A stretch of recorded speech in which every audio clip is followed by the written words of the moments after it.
വിഷാദങ്ങളിൽ ഉരുകുന്ന ജീവിതം. Melancholy, life immersed in melancholy. വിഷാദങ്ങളിൽ ഉരുകുന്ന ജീവിതങ്ങൾ ചോദിക്കുന്ന ചോദ്യമാണ്, ദൈവമേ എത്രത്തോളം? ഈ രണ്ട് വാക്യങ്ങളെ സാധാരണ വിളിക്കുന്ന ഒരു പേരുണ്ട്. അത് മറ്റൊന്നുമല്ല, midnight of the soul എന്നാണ്. സോൾ എന്ന് പറഞ്ഞാൽ ആത്മാവ്, ആത്മാവിന്റെ അർദ്ധരാത്രി. നിങ്ങൾ എന്നെ നോക്കൂ, ചില മനുഷ്യർ ഇപ്പോഴേ താടി കൈ കൊടുത്ത് കുനിഞ്ഞിരിക്കുകയാണ്. എന്തായാലും കഷ്ടപ്പെട്ട് ഇവിടെ വന്നതാണ്, നേരെ ഇരുന്നൂടെ? മോശപ്പെട്ട കാര്യങ്ങളൊന്നും ഞാൻ പറയില്ല.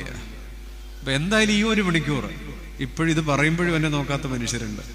എനിക്കൊന്നും ചെയ്യാൻ പറ്റില്ല.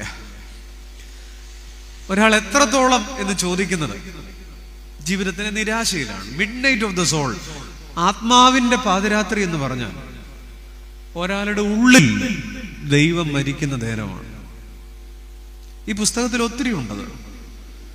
ഇയ്യോബ് ചോദിക്കുന്നുണ്ട്, ഒത്തിരി സങ്കടങ്ങൾ ആ മനുഷ്യന് വന്നപ്പോ സഹിച്ചു, പക്ഷെ ഇടയ്ക്കെപ്പോഴോ ഒന്ന് ഇടറിയപ്പോൾ 6:13 രക്ഷ എന്നെ വിട്ടുപോയില്ലയോ, ഞാൻ കേവലം തുണയില്ലാത്തവനല്ലയോ?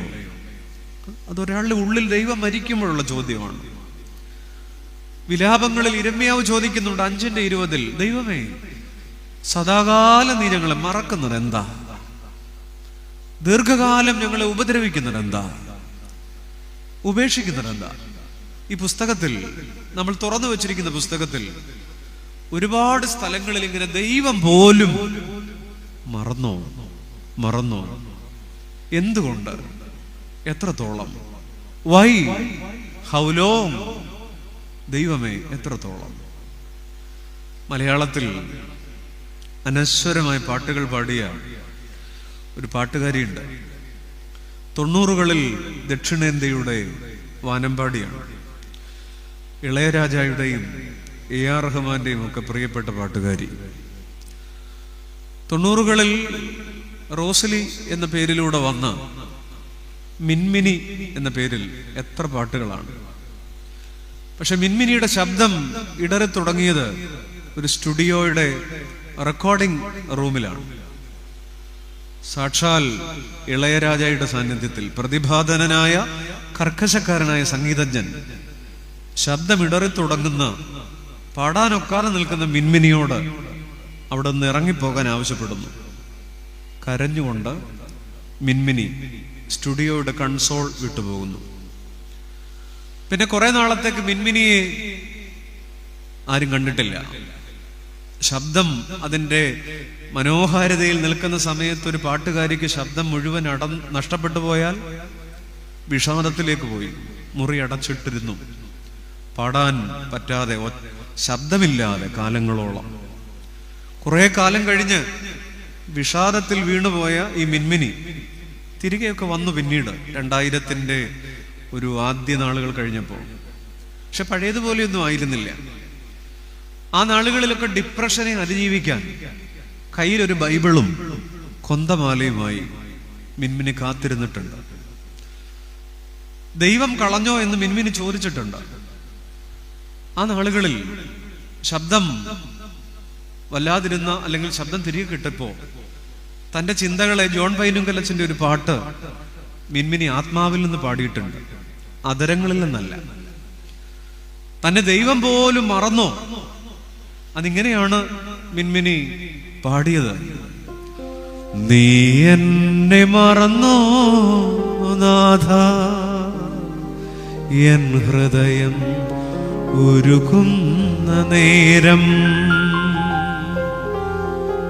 എനിക്കറിയാം, ഇന്ന് വന്ന് നിങ്ങൾക്ക് ഗൂഗിളിൽ അത് കേൾക്കാം, യൂട്യൂബിലൊക്കെ.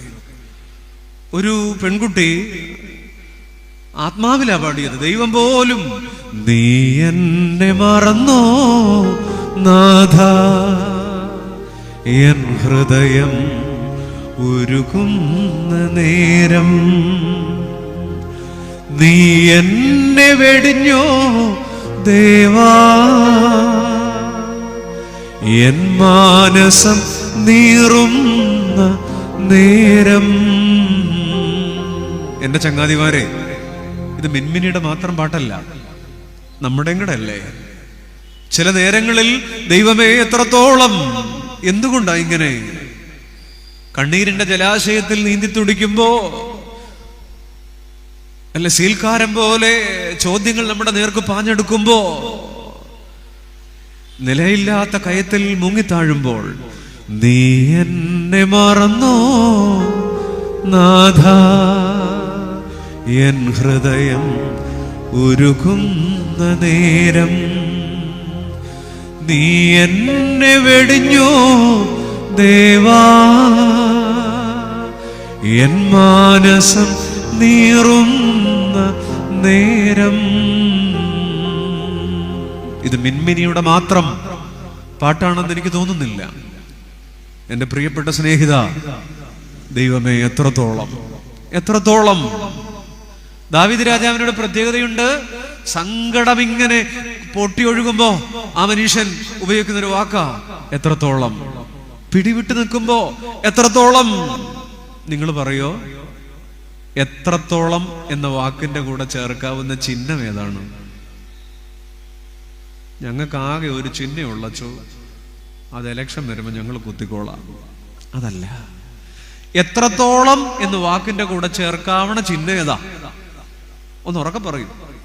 ആ അന്തരീക്ഷത്തിൽ ഒന്ന് വരച്ചോ, ഞാൻ കേൾക്കട്ടെ. ഇങ്ങനെ ഈ ക്വസ്റ്റ്യൻ മാർക്ക് എങ്ങനെ ഇരിക്കും? പത്തി വിരിച്ചു നിൽക്കണ പാമ്പിന്റെ രൂപമാണ്. പാമ്പ് പത്തി വിരിച്ചാൽ അത് ആഞ്ഞു കൊത്തും. നമ്മളെ ആഞ്ഞു കൊത്തുന്ന ചോദ്യചിഹ്നമാണ് എത്രത്തോളം. പക്ഷെ ദാവീദ് രാജാവുണ്ടല്ലോ, ജീവിതത്തിന്റെ ദൈവത്തിന്റെ നടത്തിപ്പുകളിൽ അതിശയകരമായി ദൈവം കൈപിടിക്കുമ്പോ ദാവീദ് പറയുന്ന മറ്റൊരു വാക്കുണ്ട്. ഒരൊറ്റ അക്ഷരമേ മാറ്റുള്ളൂ, പക്ഷേ അതിന്റെ ലെവല് വേറൊന്നാണ്. ആ വാക്കൊന്ന് പറയൂ നിങ്ങൾക്ക്. എത്രത്തോളം എന്ന പദത്തിലെ ഒറ്റ അക്ഷരം മാറ്റിയാൽ ഇത്രത്തോളം. കൃപ, കൃതജ്ഞത പൊട്ടിയൊഴുകുമ്പോ, പതഞ്ഞൊഴുകുമ്പോ ഇത്രത്തോളം. നിങ്ങൾ പറ, ഇത്രത്തോളം എന്ന വാക്കിന്റെ കൂടെ ചേർക്കാവുന്ന ചിഹ്നം ഏതാ? മിണ്ടുകയല്ല, അത് തലയൊക്കെ ചരിച്ച് ഇരിപ്പിരിപ്പ് ഉണ്ടാല് എന്നാ പറയാൻ. ഇത്രത്തോളം എന്ന പദത്തിന്റെ കൂടെ ചേർക്കാവുന്ന ചിഹ്നം ഏതാ? Exclamation mark. Very nice, very good. ആശ്ചര്യചിഹ്നമാണ്. ദൈവമേ ഇത്രയും നടത്തിയല്ലോ, ഇത്രയും നിർത്തിയല്ലോ, ഇത്രയും ആയല്ലോ. ഇന്ന് രാത്രി നമ്മൾ കൊണ്ടുവന്നിരിക്കുന്നത്, നമ്മുടെ മാനസങ്ങളിൽ നിലനിൽക്കുന്നത് ഏത് വാക്കാ? ചോദ്യചിഹ്നമാണോ? അതിശയചിഹ്നമാണോ? അതെ, നിശ്ചയമായും സുഹൃത്തെ, 13-ാം സങ്കീർത്തനത്തിന്റെ ആദ്യത്തെ 2 വരി നമ്മളിൽ ആവർത്തിച്ചു കൊണ്ടേയിരിക്കും. ദൈവമേ, എൻ്റെ കുഞ്ഞുങ്ങൾ എങ്ങനെ, എന്താ ഇങ്ങനെ? എൻ്റെ വീട് എന്താ ഇങ്ങനെ? എൻ്റെ ജീവിതം എന്താ ഇങ്ങനെ? എത്രത്തോളം, എത്രത്തോളം, എത്രത്തോളം. എന്താ ഉത്തരം? മാരാമൺ കൺവെൻഷന് ഞാൻ ഓർക്കുന്നില്ല, 1-2 വർഷം മുമ്പ് ഒരു പാട്ടുണ്ടായിരുന്നു, ചോദ്യചിഹ്നങ്ങൾ മാത്രം. എന്താണിങ്ങനെ, എനിക്കെന്തുകൊണ്ട് ഇത്? എന്താണിങ്ങനെ, ഇനി നാളെ എന്താകും? അതെല്ലാം ചോദ്യചിഹ്നമാണ്. എന്താണിങ്ങനെ, എനിക്കെന്തുകൊണ്ട് ഇത്? ഒരു വാക്യാനങ്ങ് മറന്നുപോയി. എന്താണിങ്ങനെ, ഇനി നാളെ എന്താകും? ഇത് നമ്മുടെ ചോദ്യമാണ്. മിഡ് നൈറ്റ് ഓഫ് ദ സോളാണ്. എന്താണിങ്ങനെ, എനിക്ക് എന്തുകൊണ്ടിത്? എന്താണിങ്ങനെ, എനിക്കെന്തുകൊണ്ടിത്? എന്തുകൊണ്ടിത്? ഇനി നാളെ എന്താകും? നിനവുകളെല്ലാം മുന്നമേ അവൻ അറിഞ്ഞവനുള്ളിൽ ആശകളേകി. നമ്മുടെ ചോദ്യങ്ങൾക്ക് ഉത്തരം നൽകുന്ന ഒരു ദൈവമുണ്ടെങ്കിൽ, നിനവുകളെല്ലാം മുന്നമേ അവൻ അറിഞ്ഞവനുള്ളിൽ ആശകളേകി. വഴി നടത്തി എത്ര അതിശയമായി, നന്ദിയുണ്ടെന്നും നാഥാ നിൻ കൃപമതി. ഈ പാട്ടിങ്ങനെ മെല്ലെ ഒഴുകി വരുന്നുണ്ട്. എന്താണിങ്ങനെ, ഇനി നാളെ എന്താകും, എനിക്ക് എന്തുകൊണ്ടിത്, എത്രത്തോളം, ഹൗലോ. ഉത്തരം എന്താ? നമ്മളിങ്ങനെ പെട്ടുപോകും. മുൻപിൽ ചെങ്കടൽ, പിന്നിൽ ഫറവോൻ സൈന്യം, എല്ലാം തകർന്നു, ഇനി ജീവിതം വേണ്ട. ട്രാപ്പ്. മുന്നിലും പിന്നിലും വഴിയടയുന്ന സംഭവത്തെ വിളിക്കുന്ന ട്രാപ്പാണ്. ഞാനൊരു ട്രാപ്പിൽ പെട്ടുപോയി. മുൻപിൽ ചെങ്കടൽ, പിന്നിൽ ഫറവോൻ സൈന്യം, എല്ലാം തകർന്നു, ഇനി ജീവിതം വേണ്ട. മുൻപും പിൻപും അടയുമ്പോൾ, വഴികളെല്ലാം ഇരുണ്ടതാകുമ്പോൾ, ദൈവമേ എത്രത്തോളം മതിയായി. അത് ആത്മാവിന്റെ അർദ്ധരാത്രിയ. മുൻപിൽ ചെങ്കടൽ, പിന്നിൽ ഫറവോൻ സൈന്യം, എല്ലാം തകർന്നു, ഇനി ജീവിതം വേണ്ട. പക്ഷെ നിന്റെ ട്രാപ്പിനകത്ത് നിനവുകളെല്ലാം മുന്നമേ അവൻ അറിഞ്ഞവനുള്ളിൽ ധൈര്യമതേകി വഴി നടത്തി എത്ര അതിശയമായി എന്ന് പറഞ്ഞാൽ, ട്രാപ്പാണ് എന്ന് വിചാരിച്ചിടത്ത് രണ്ടക്ഷരം മാറിയാൽ ട്രാപ്പ് became ട്രാക്ക്. ഇന്ന് വരെ ആരും പോയിട്ടില്ലാത്തൊരു വഴി, ചെങ്കടൽ ഇതാ മുറിഞ്ഞു മാറിയിരിക്കുന്നു. രണ്ടു വശത്തും വെള്ളം മതിലായി നിൽക്കുമ്പോ പുതിയൊരു ട്രാക്ക്, ഓടിപ്പോകാൻ, നടന്നു പോകാൻ, ഇസ്രായേൽ മക്കൾക്ക് പോകാൻ പുതിയൊരു വഴി. വഴിയുടെ പേരാണ് ട്രാക്ക്. ട്രാപ്പ് എവിടെയുണ്ടോ അവിടെ ഒരു ട്രാക്ക് ഉണ്ട്. നിനവുകളെല്ലാം മുന്നമേ അവൻ അറിഞ്ഞവനുള്ളിൽ ആശകളേകി വഴി നടത്തി എത്ര അതിശയമായി. നന്ദി പറ. നന്ദിയുണ്ടെന്നും നാഥാ നിൻ കൃപ മതി. ഞാൻ പാട്ടിന്റെ പ്രാരംഭം ഓർക്കുന്നില്ല ജിനു, ഏതാണോ ഞാൻ ഓർത്തപ്പോ പാടിയതാണ്, ഓർക്കുമ്പം പാടാം, മറന്നുപോയി. എല്ലാം നന്മയ്ക്കായി നൽകും നല്ല നാഥനെ, നീ എന്ന ഭയം എന്നും രക്ഷാസങ്കേതം.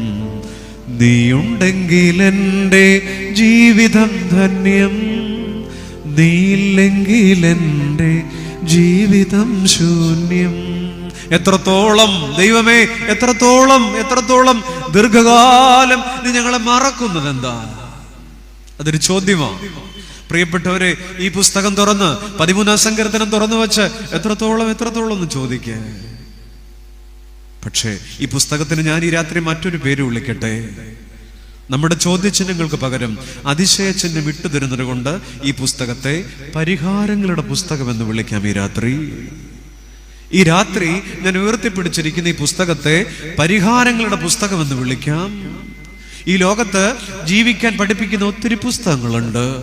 പ്രത്യയശാസ്ത്രങ്ങളുണ്ട്, മനഃശാസ്ത്രമുണ്ട്, തത്വശാസ്ത്രങ്ങളുണ്ട്, സാമൂഹ്യ പാഠങ്ങളുണ്ട്, ബയോളജിയുണ്ട്, സുവോളജിയുണ്ട്, ചരിത്രമുണ്ട്, ഫിസിക്സ് ഉണ്ട്, മെറ്റാഫിസിക്സ് ഉണ്ട്, ആസ്ട്രോണമി ഉണ്ട്, എല്ലാം ഉണ്ട്. പക്ഷേ ജീവിക്കാൻ പഠിപ്പിക്കുന്ന പുസ്തകങ്ങൾ ഒത്തിരി ഉണ്ടെങ്കിലും ഈ ലോകത്ത് വേദപുസ്തകം ഒരാളെ ജീവിക്കാൻ പഠിപ്പിക്കുന്നില്ല. ബൈബിൾ ഒരാളെ ജീവിക്കാൻ പഠിപ്പിക്കുന്നില്ല എന്ന് ഞാൻ പച്ചയായി വിളിച്ചു പറയാം. ബൈബിൾ ഒരിക്കലും ജീവിക്കാൻ പഠിപ്പിക്കുന്നില്ല. ബൈബിൾ പഠിപ്പിക്കുന്നത് അതിജീവിക്കാനാണ്. Not to live but to survive. ജീവിക്കാൻ ഒത്തിരി പുസ്തകങ്ങളുണ്ട്. ഈ ലോകത്തെ ഏറ്റവും മനോഹരമായ മോട്ടിവേഷണൽ പുസ്തകങ്ങളുണ്ട്, പ്രചോദിപ്പിക്കുന്ന പുസ്തകങ്ങൾ, പ്രചോദിപ്പിക്കുന്ന നോവലുകൾ, പ്രചോദിപ്പിക്കുന്ന എഴുത്തുകൾ. ലോകത്തെ ഒരു കണക്കെടുത്താൽ ലോകത്തെ ഏറ്റവും പ്രചോദിപ്പിക്കുന്ന പുസ്തകങ്ങൾ എഴുതിയ ആളുടെ പട്ടികയിൽ ഏതാണ്ട് ഒന്നാമത് വരും ഏണസ്റ്റ് ഹെമിംഗ്വേ. പിള്ളേർ കേട്ടിട്ടുണ്ടാവും. The old man and sea, കിഴവനും കടലും പോലുമുള്ള വിശ്വവിഖ്യാതമായ പ്രചോദിപ്പിക്കുന്ന പുസ്തകങ്ങൾ. ആ മനുഷ്യൻ 62-ാമത്തെ വയസ്സിൽ ഒരു കൈത്തോക്ക് നെഞ്ചിലമർത്തി ആത്മഹത്യ ചെയ്തു. ഈ ലോകത്ത് തത്വജ്ഞാനികൾ ഒത്തിരി ഉണ്ടായിട്ടുണ്ട്. ക്രിസ്തുവിന് മുൻപും പിൻപും അരിസ്റ്റോട്ടിലും പ്ലേറ്റോയും ഡയോജനസും സോക്രട്ടീസും കസൻദസാക്കീസും ഡെമസ്തീനസും തുടങ്ങി എണ്ണമറ്റ തത്വചിന്തകർ ലോകത്ത് തത്വശാസ്ത്രത്തിന്റെ അലകളുയർത്തി. അവരിൽ അഗ്രഗണ്യൻ അരിസ്റ്റോട്ടിൽ. 60 വയസ്സ് കഴിഞ്ഞപ്പോൾ ആത്മഹത്യ ചെയ്തു. ഈ ലോകത്ത് ഒത്തിരി അധികാര കൊതിയന്മാരുണ്ടായിട്ടുണ്ട്. ഹിറ്റ്ലറും മുസോളിനിയും പീലാത്തോസും മാർക്ക് ആന്റണിയും, എത്രയോ പേർ. പക്ഷെ മാർക്ക് ആന്റണി ആത്മഹത്യ ചെയ്തു, പീലാത്തോസ് ആത്മഹത്യ ചെയ്തു, ഹിറ്റ്ലർ ആത്മഹത്യ ചെയ്തു. അധികാരം മനുഷ്യനെ അതിജീവിക്കാൻ പഠിപ്പിക്കില്ല. ഈ ലോകത്ത് സൗന്ദര്യത്തെ ആരാധിക്കുന്നവരുണ്ട്, സൗന്ദര്യധാമങ്ങളുണ്ട്. ലോകത്തെ ഏറ്റവും സൗന്ദര്യധാമങ്ങൾ എന്ന് വാഴ്ത്തിപ്പാടാവുന്ന ക്ലിയോപാട്ര ആത്മഹത്യ ചെയ്തു. മർലിൻ മൺറോ ആത്മഹത്യ ചെയ്തു. മലയാളത്തിൽ പ്രണയത്തെക്കുറിച്ച് കവിതകൾ എഴുതിയ, മനുഷ്യനെ പ്രണയ സ്വപ്നങ്ങൾ കാണാൻ പഠിപ്പിച്ച ഇടപ്പള്ളി രാഘവൻ പിള്ള കാമുകിയുടെ കല്യാണത്തിന്റെ തലേ രാത്രി കൃത്യം 12 മണിക്ക് വെള്ളയും ഇട്ടൊരു കനത്ത പൂമാലയും കഴുത്തിലിട്ട് ആത്മഹത്യ ചെയ്തു. എനിക്ക് പാട്ട് പാടുവാൻ ആഗ്രഹമുണ്ട്, എന്റെ മുരളി തകർന്നുപോയി എന്ന് അദ്ദേഹം അവസാനം എഴുതി വെച്ചു. ഈ ലോകത്ത് നമുക്കൊരു കുട്ടിക്കൊരു പ്രശ്നം ഉണ്ടാകുമ്പോൾ നമ്മൾ പറയും കുട്ടിയെ ഒരു കൗൺസിലിങ്ങിന് കൊണ്ടുപോകാം. കൗൺസിലിംഗ് തുടങ്ങുന്നത് സൈക്കോളജി തുടങ്ങുന്നത് സിഗ്മണ്ട് ഫ്രോയിഡ് എന്ന് പറയുന്ന വലിയ മനുഷ്യൻ ഒരു പ്രായം കഴിഞ്ഞപ്പോൾ ക്യാൻസർ വന്നിട്ട് വേദന സഹിക്കാൻ മേലാഞ്ഞിട്ട് വേദന സംഹാരികൾ, അന്നത്തെ കാലത്താണ് മോർഫിൻ 21 മില്ലിഗ്രാം മോർഫിൻ കുത്തിവെക്കാൻ ആവശ്യപ്പെട്ട് ആത്മഹത്യാ തുല്യമായി ഒരു മരണം സ്വീകരിച്ചു മനഃശാസ്ത്രം. കോവിഡിന് തൊട്ടു മുമ്പ് ബോളിവുഡിൽ ഒരു സിനിമ ഇറങ്ങി, ചിച്ചോരെ എന്നാണ് പേര്. ആ സിനിമയുടെ ഇതിവൃത്തം, സ്ക്രിപ്റ്റിംഗ് എന്ന് പറയുന്നത് suicide is not a solution, ആത്മഹത്യ ഒന്നിനും പരിഹാരമല്ല, അതിജീവിക്കണം. ആ സിനിമയിലുള്ള നായകന്റെ പേര് സുശാന്ത് സിംഗ് രജ്പുത്. ചിച്ചോരെ കണ്ടിട്ടുള്ള ചെറുപ്പക്കാരുണ്ടാവും. സിനിമ ഇറങ്ങി 6 മാസം കഴിഞ്ഞപ്പോൾ ഇതിലെ നായകൻ സുശാന്ത് സിംഗ് രജ്പുത് ആത്മഹത്യ ചെയ്തു. ഇങ്ങനെ പറയാനാണെങ്കിൽ എൻ്റെ ചങ്ങാതിമാരെ എനിക്ക് ഒത്തിരി പറയാനുണ്ട്. പക്ഷെ ഞാൻ പറഞ്ഞുകൊണ്ടിരിക്കുന്നത് എന്തിനെ കുറിച്ചാണ്? തത്വശാസ്ത്രം, സാമൂഹ്യശാസ്ത്രം, മനഃശാസ്ത്രം, കല, സിനിമ, എന്തെടുത്തോളൂ. ഈ ലോകത്തൊത്തിരി ചിന്താധാരകളുണ്ട്, ഈ ലോകത്തൊത്തിരി പുസ്തകങ്ങളുണ്ട്, ഈ ലോകത്തൊത്തിരി തത്വസംഹിതകളുണ്ട്, പ്രത്യയശാസ്ത്രങ്ങളുണ്ട്. അവിടെയൊക്കെ മനുഷ്യനെ പോരാടാനും ജീവിക്കാനും പഠിപ്പിക്കും. എന്നാൽ ഇന്ന് രാത്രി ഞാൻ ഈ കൃപയുടെ പുസ്തകം എടുത്ത് പിടിക്കുമ്പോൾ, ചങ്കോട് ചേർത്ത് പിടിക്കുമ്പോൾ, ഞാൻ വീണ്ടും പറയട്ടെ, ഈ ലോകത്ത് പരിഹാരങ്ങളുടെ പുസ്തകമെന്ന് വിളിക്കാവുന്ന, ഈ ലോകത്ത് അതിജീവനങ്ങളുടെ പുസ്തകമെന്ന് വിളിക്കാവുന്ന, ജീവിക്കാൻ പഠിപ്പിക്കാത്ത, എന്നാൽ അതിജീവിക്കാൻ പഠിപ്പിക്കുന്ന ഒരു പുസ്തകമേ ഉള്ളൂ. കയ്യിൽ ബൈബിൾ ഉള്ളവര് ചങ്കോട് ചേർത്ത് പിടിച്ചേ, അടുത്ത് നെഞ്ചത്ത് വയ്ക്ക് ബൈബിൾ. നമുക്കിതൊന്നും അറിയത്തില്ല. ഇനിയും വേദപുസ്തകത്തെ സ്നേഹിക്കാൻ നമ്മൾ പഠിച്ചിട്ടില്ല. ഈ പുസ്തകം എടുത്ത് ചങ്കോട് ചേർത്ത് പിടിച്ചു വെച്ചിട്ട് പറയണം, എന്റെ എത്രത്തോളം എന്നുള്ള സകല ചോദ്യചിഹ്നങ്ങൾക്കും പരിഹാരമുണ്ട്. അതിന് അതിശയ ചിഹ്നം ഇട്ടുതരാൻ കഴിവുള്ള ഒരു ദൈവം എവിടെയുണ്ട്? ബാക്കി നിങ്ങളാ പറയണ്ടേ. നിങ്ങൾ മിണ്ടുകയല്ലോ. പെരുന്നാളിന് മാത്രം ഹോയ് വിളിച്ച പോരാ, വചനത്തിന്റെ മുമ്പിൽ പറയണം. ഇതിനെല്ലാം അതിജീവിക്കാൻ പഠിപ്പിക്കുന്ന ഒരു ദൈവം എവിടെയുണ്ട്? സ്വർഗത്തിലുണ്ട്. അതുകൊണ്ട് ഭാരപ്പെടുന്ന ജീവിതമേ, പ്രയാസപ്പെടുന്ന ജീവിതമേ, എത്രത്തോളം ഞാൻ ഇന്ന് രാത്രി ഇവിടെ നിന്ന് നോക്കുമ്പോ ചില തലകൾ 30 ഡിഗ്രി ചരിഞ്ഞിരിക്കുന്നു, ചില തലകൾ 45 ഡിഗ്രി ചരിഞ്ഞിരിക്കുന്നു. ചിലർ വളരെ ദൈന്യഭാവത്തോടെ എന്നെ നോക്കുന്നു. ഞാൻ നോക്കുമ്പോൾ ഈ പള്ളി മുഴുവൻ അലങ്കരിച്ചിരിക്കുകയാണ്. ഞാൻ വഴിക്ക് വിചാരിച്ചെതിയച്ചോ, പണിയൊക്കെ ആയതുകൊണ്ട് ഇത്രയും ഇല്യൂമിനേഷനൊക്കെ കാണുമോ? പക്ഷെ ഉണ്ട്, മനോഹരം. പക്ഷെ ഞാൻ നോക്കിയപ്പോൾ ഒരു 3-4 ബൾബ് കത്താനുണ്ട്. വൃത്തികെട്ടച്ഛൻ ഇത്രയും ബൾബ് കത്തിക്കിടക്കുന്നത് കണ്ടിട്ടാണ് കത്താത്ത 3-4 ബൾബ് കണ്ടുപിടിക്കാൻ ഇറങ്ങിയിരിക്കണം. ദോഷൈകതർക്ക് ഈ സാധനം. സത്യമായും പ്രിയപ്പെട്ടവരെ, കൊറ്റമ്പള്ളിക്കാരെ 3-4 ബൾബ് കത്താത്തറുണ്ട്. നിങ്ങൾ കണ്ടില്ലേ? ഇവിടെയല്ല, ഞാൻ കണ്ട ബൾബ് കത്താത്തത് എവിടെയാണെന്നറിയോ? പള്ളിയുടെ മുഖപ്പിലും അല്ല, ഈ ചുവരിലുമല്ല, ആ ഡിസൈൻ ബോർഡിലുമല്ല. ഇവിടെ ഇരിക്കുന്ന കുറെ പേരുടെ മുഖത്താണ് മന്ദഹാസത്തിന്റെ ബൾബ് കത്താത്തത്. പള്ളി മുഴുവൻ അലങ്കരിച്ചിട്ടുണ്ട്, നാട് മുഴുവൻ അലങ്കരിച്ചിട്ടുണ്ട്, ചുവരുകൾ അലങ്കരിച്ചിട്ടുണ്ട്. പക്ഷേ പ്രസാദത്തിന്റെ ബൾബ് നമ്മൾ മാത്രം ഇങ്ങനെ ഇരിക്കുകയാണ്, തല തുണിയൊക്കെ ഇട്ട് ഇങ്ങനെ ഇരിക്കുകയാണ്. പെരുന്നാളിൽ പ്രകാശിക്കേണ്ടത് ആരാണ്? ജീവനില്ലാത്ത ചുവരുകളോ നാമോ? അതുകൊണ്ട് എത്രത്തോളം എന്നുള്ള ചോദ്യമൊക്കെ കുടഞ്ഞുകളാ. അതിശയ ചിഹ്നങ്ങൾ ഹൃദയത്തിലെടുത്ത് പിടിക്കെ ആത്മാവിന്റെ അർദ്ധരാത്രിയിൽ നിന്ന് കരകയറാം. ഈ പെരുന്നാൾ കഴിയുമ്പോ എന്നാ ഉണ്ടാവും മിച്ചം? അത് പൊതുയോഗം വരട്ടെ ഞങ്ങൾ പറയാച്ചോ? അല്ല, ഈ പെരുന്നാളിൽ ഈ പാട്ട് കേൾക്കുമ്പോൾ, മനോഹരമായ പാട്ടുകൾ, റാസയുടെ വാദ്യമേളങ്ങൾ കേൾക്കുമ്പോൾ കാതിന് സുഖമാണ്, കാതിന് നല്ല സുഖമാണ് അല്ലേ? ഈ ഇലൂമിനേഷൻ കാണുമ്പോൾ മനോഹരമായ ഇലൂമിനേഷൻ, മനോഹരമായ ലയവിന്യാസം, മനോഹരമായ പ്രകാശവിന്യാസങ്ങൾ കാണുമ്പോൾ കണ്ണിന് സുഖം. പെരുന്നാളിന്റെ നേർച്ച എന്താണെന്ന് എനിക്കറിയത്തില്ല. ഉറപ്പായിട്ടും നോമ്പല്ലാത്തത് കൊണ്ട് അപ്പവും അങ്ങനെയാണോ ചോ പറച്ചല്ലേ?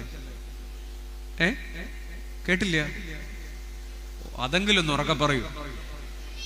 ഇടിയപ്പം, ഉണ്ണിയപ്പം, അത്രേ ഉള്ളൂ. സദ്യ ഉണ്ട്, അത് പറ. ഉണ്ണിയപ്പൊക്കെ അണ്ടർസ്റ്റാൻഡ് ചെയ്യാതെ അല്ലേ? ആ സദ്യയൊക്കെ കഴിഞ്ഞ് നമ്മൾ പറയും കമ്മറ്റി കഴിഞ്ഞ വർഷത്തേക്കാൾ അസലായിട്ടുണ്ട്, മസാല കുറച്ചുകൂടെ പിടിച്ചിട്ടുണ്ട്, ഉഗ്രനായിരിക്കുന്നു. കൊടിയിറക്കും എബിയച്ചൻ.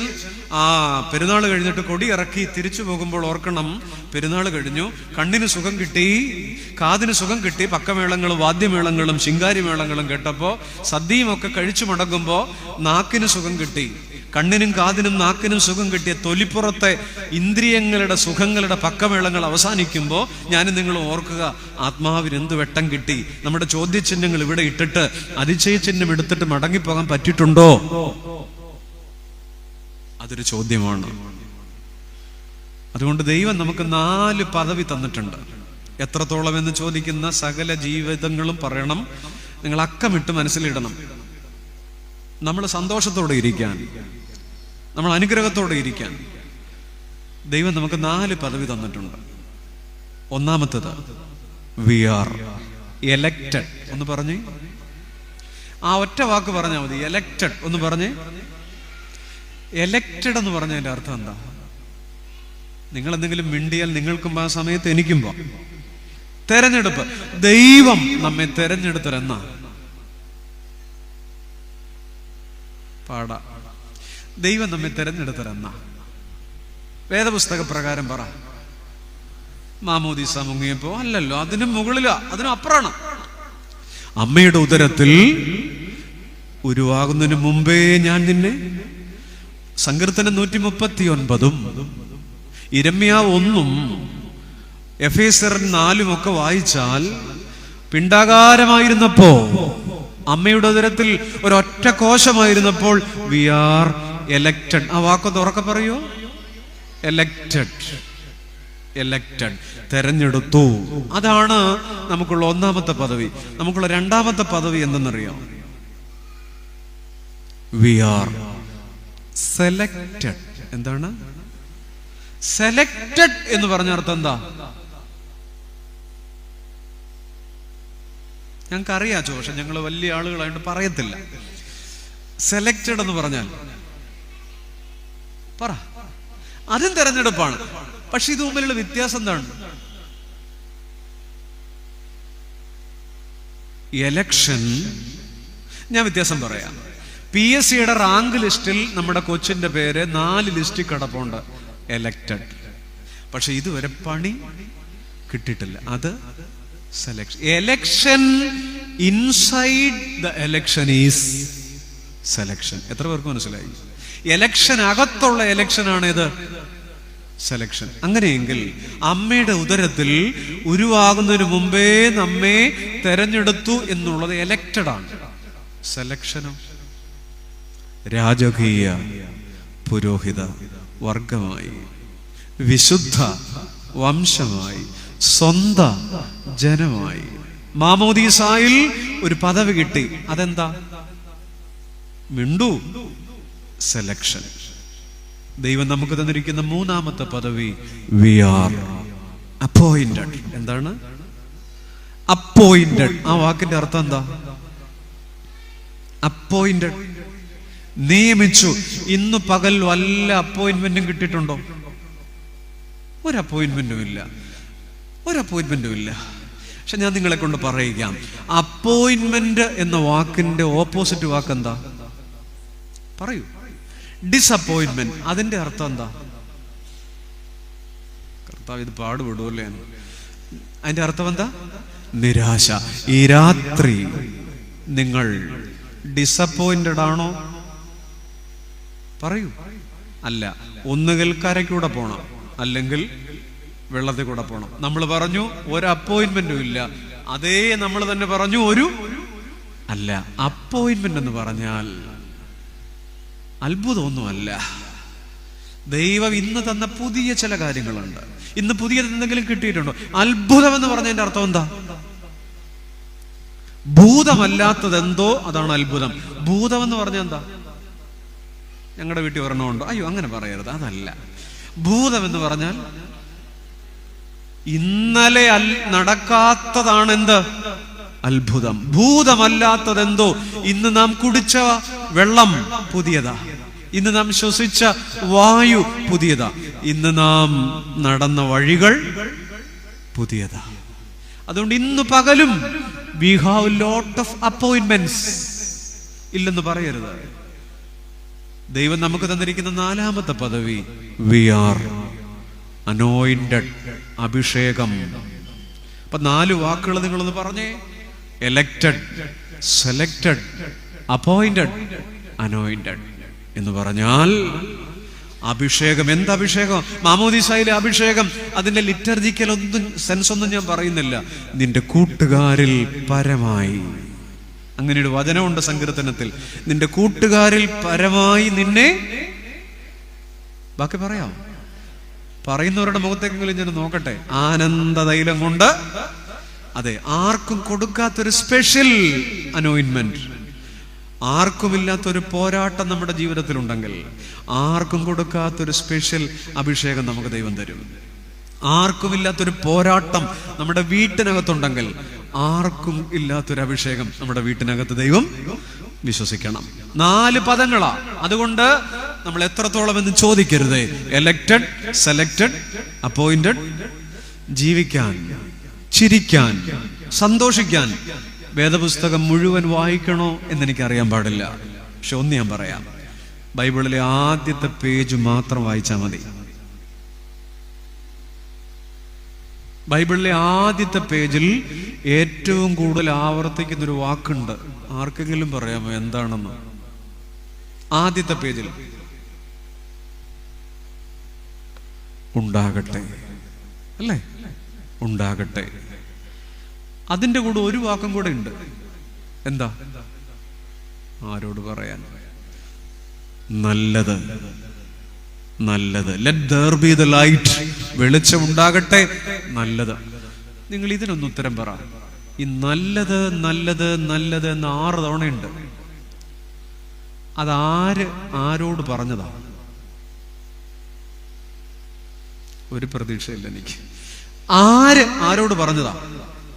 ദൈവം ദൈവത്തോട് തന്നെ പറഞ്ഞ ഒരു ആത്മകഥമാണ്. കൊള്ളാം. ആ പേജ് മാത്രം മതി. ഈ ലോകത്തെ ഏറ്റവും വലിയ സുവിശേഷം എന്ന് പറയുന്നത് ഒരു മെത്രാച്ചനും പ്രസംഗിക്കുന്നതല്ല, ഒരച്ഛനും പ്രസംഗിക്കുന്നതല്ല. ഒരാൾ അയാളോട് തന്നെ പറയുക, കൊള്ളാം, കൊള്ളാം. നമ്മൾ പറയാറുണ്ടോ? ഇതെന്റെ വിധിയായിപ്പോയി, ഇതിനെ തന്നെ എനിക്ക് വെച്ചിരുന്നല്ലോ, ഈ വീട്ടിൽ തന്നെ വന്നു കയറിയല്ലോ എന്നല്ല ഇപ്പൊ പറയുക. അവനവനോട് തന്നെ പറയുക, കൊള്ളാം, കൊള്ളാം. വേദപുസ്തകത്തിലെ ഫസ്റ്റ് പേജ്. ജീവിക്കാൻ അത് മാത്രം മതി. അവനവനോട് തന്നെ പറയണതാണ് ഏറ്റവും വലിയ സുവിശേഷം.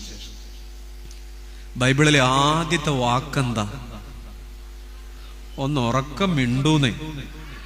ആദിയിൽ എന്ന് പറഞ്ഞാൽ അതിന്റെ അർത്ഥം എന്താ? ആദിയിൽ എന്നാണത്?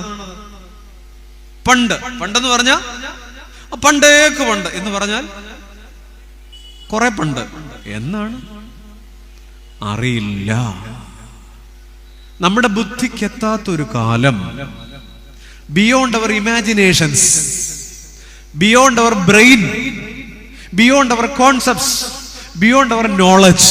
നമ്മുടെ അറിവിനും നമ്മുടെ ബുദ്ധിക്കും അപ്പുറം നമ്മുടെ 1400 ഗ്രാം തലച്ചോറിനെത്താത്ത ഒരു കാലം ഉണ്ടായിരുന്നു. ആ കാലം എഴുതി തുടങ്ങാൻ ഉപയോഗിച്ച വാക്കാണ് എന്ത്? ആദിയിൽ. ഉൽപ്പത്തി 1 മുതൽ 11 വരെ പ്രീ ഹിസ്റ്റോറിക് എന്നാണ് പറയുക. ചരിത്രാതീതം എന്ന് പറഞ്ഞാൽ നമുക്കെത്താത്ത ഒരു കാലം. ഉൽപ്പത്തി 12 അബ്രഹാം രംഗപ്രവേശം ചെയ്യും. അവിടെ മുതൽ ചരിത്രമാണ്. അതിനപ്പുറമുള്ളൊരു കാലം നമുക്കെത്താത്തത് കൊണ്ട് അത് എഴുതാൻ, പറഞ്ഞറിയിക്കാനൊക്കാത്തതിനെ ആവിഷ്കരിക്കാൻ ഏറ്റവും എളുപ്പമുള്ള മാർഗം കഥ പോലെ പറയുക. പറഞ്ഞറിയിക്കാനാകാത്തതിനെ ആവിഷ്കരിക്കാൻ ഏറ്റവും എളുപ്പമുള്ള മാർഗം, ചില കാര്യങ്ങൾ പറഞ്ഞു ഫലിപ്പിക്കാൻ പറ്റില്ല, നമുക്ക് അറിയത്തില്ല. അതുകൊണ്ടാണ് ഏതൊരു മതത്തിലും ഏതൊരു സംസ്കാരത്തിലും പുരാണങ്ങളും ഇതിഹാസങ്ങളും വേദഗ്രന്ഥങ്ങളുമൊക്കെ കഥ പോലെ പറയുന്നത്. അതുകൊണ്ട് ഉൽപ്പത്തി 1-ാം അധ്യായത്തിൽ 1-ാം ദിവസം രാവിലെ ദൈവം എഴുന്നിട്ട് ഉണ്ടാകട്ടെ, 2-ാം ദിവസം കട്ടൻ കാപ്പി കുടിച്ചിട്ട് ഉണ്ടാകട്ടെ, കടന്നുറങ്ങി 3-ാം ദിവസം ഉണ്ടാകട്ടെ. അങ്ങനെയല്ല. അങ്ങനെ സൺഡേ സ്കൂൾ അധ്യാപകര് പിള്ളേരെ പഠിപ്പിക്കരുത്. അത് 80കളിൽ അന്ധകാലത്ത് അങ്ങനെ പഠിപ്പിക്കാം. ഇന്ന് പിള്ളേർ പലതും കേട്ടിട്ട് ആണ് സൺഡേ സ്കൂളിന് വരുന്നത്. അതുകൊണ്ട് തിങ്കളാഴ്ച സ്കൂളിൽ ചെല്ലുമ്പോൾ 8-ാം ക്ലാസ്സുകാരനെ സുഗുണൻ സാറ് പഠിപ്പിക്കും, കൊരങ്ങന്റെ വാല് മുറിഞ്ഞിട്ട് മനുഷ്യനുണ്ടായി. ഞായറാഴ്ച സൂസമ്മ ടീച്ചർ കൊറ്റപ്പള്ളി പഠിപ്പിക്കും, കുഴച്ചുണ്ടാക്കി. 8-ാം ക്ലാസ്സിൽ പഠിക്കുന്ന ടിൻഡു മോന് കൺഫ്യൂഷനാണ്, സുഗുണ സാറാണോ ശരി, സൂസമ്മ ടീച്ചറാണോ ശരി? എന്നെ കേൾക്കുന്ന കൊറ്റപ്പള്ളിക്കാരി സൺഡേ സ്കൂൾ അധ്യാപിക പറഞ്ഞാട്ടെ, നിങ്ങൾ എങ്ങനെ ഈ കാലത്ത് സൺഡേ സ്കൂൾ പഠിപ്പിക്കും? കാരണം ഓൺലൈൻ മാധ്യമങ്ങളിൽ, സമൂഹ മാധ്യമങ്ങളിൽ ദൈവമില്ല, ദൈവം അത് കെട്ടുകഥയാണ്, പഴങ്കഥയാണെന്ന് സ്ഥാപിക്കാൻ വേണ്ടി 1000 പേര് പാടുപെടുമ്പോൾ അതിൻ്റെ ഇടയ്ക്ക് വളരുന്ന നമ്മുടെ കുഞ്ഞുങ്ങളെ ഇനിയുള്ള കാലം ബൈബിൾ പഠിപ്പിക്കുമ്പോൾ അതിനകത്ത് ശാസ്ത്രീയമായ മാനങ്ങൾ കൂടെ പറയണം. കാരണം 1-ാം ദിവസം 2-ാം ദിവസം എന്ന് പറഞ്ഞാൽ അങ്ങനെ അല്ല കഥ.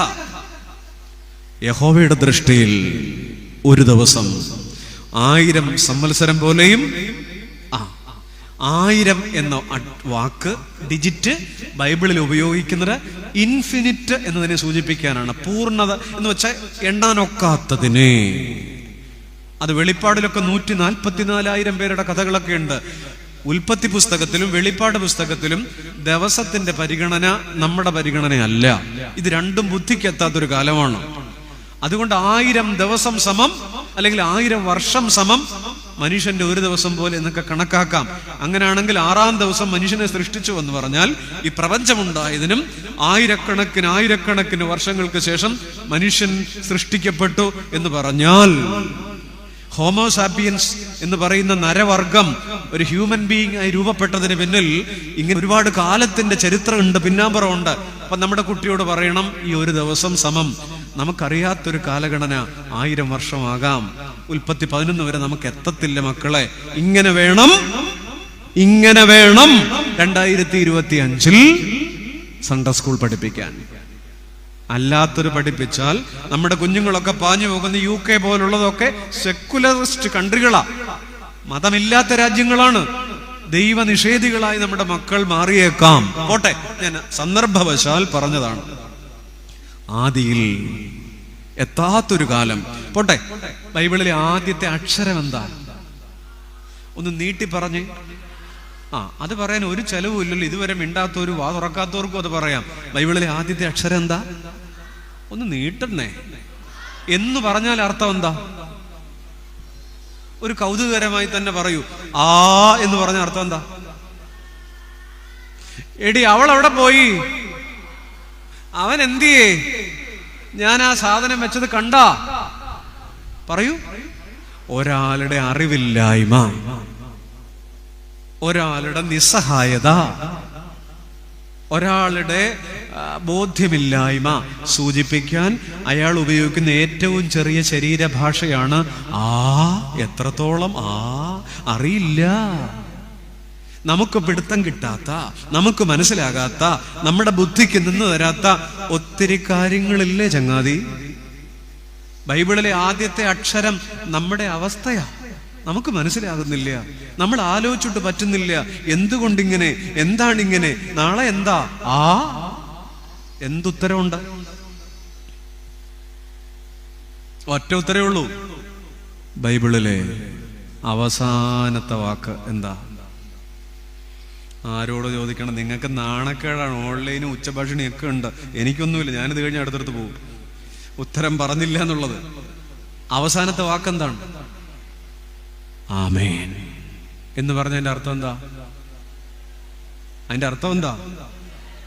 അതപ്രകാരം തന്നെ നമ്മൾ ചതുരത്തിൽ പറയുന്ന എബിയച്ചൻ എപ്പോ ഹോശോ ബബുക്കൂല് സുബാൽ വൽമിൻ എന്ന് പറഞ്ഞാൽ നമ്മൾ നീട്ടി ഒരു ആമേൻ പറയും. ഇന്ന് വൈകിട്ടും 18 എണ്ണവും പറഞ്ഞു. അതല്ല, ആമേൻ അതൊരൊറ്റ അക്ഷരമായിട്ട് ഞാൻ പറയാം. എന്ന് പറഞ്ഞ അർത്ഥം എന്താ? എന്ന് പറഞ്ഞ അർത്ഥം എന്താ? സമ്മതമാണ്. ഒന്ന് അങ്ങനെ ഒന്ന് മൂളിക്ക്.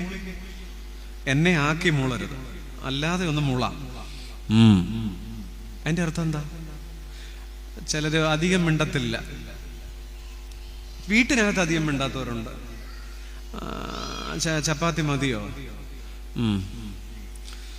ഇത്തിരി രസം കൂടെ ഒഴിക്കട്ടെ. സമ്മതമാണത്. ആദ്യത്തെ അക്ഷരം എന്താ?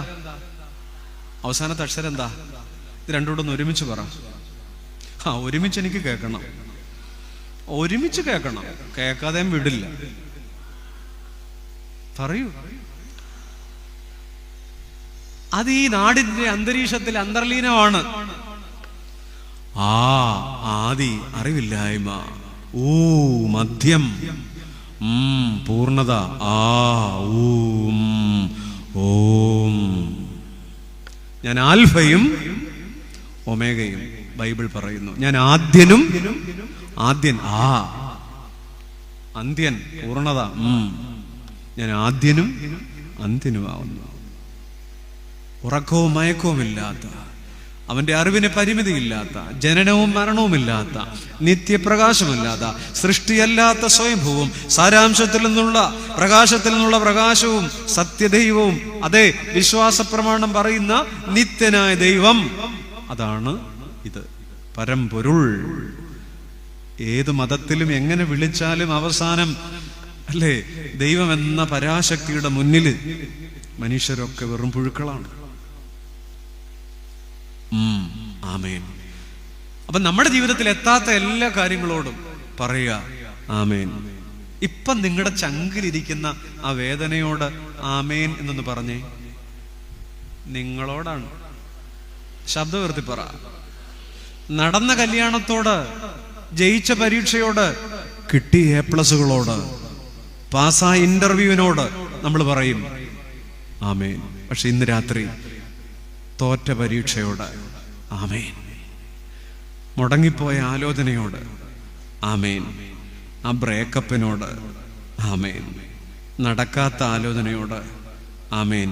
അടിക്കാത്ത ലോട്ടറിയോട് ആമേൻ. ഇപ്പോൾ ഉള്ള രോഗത്തോട് ആമേൻ.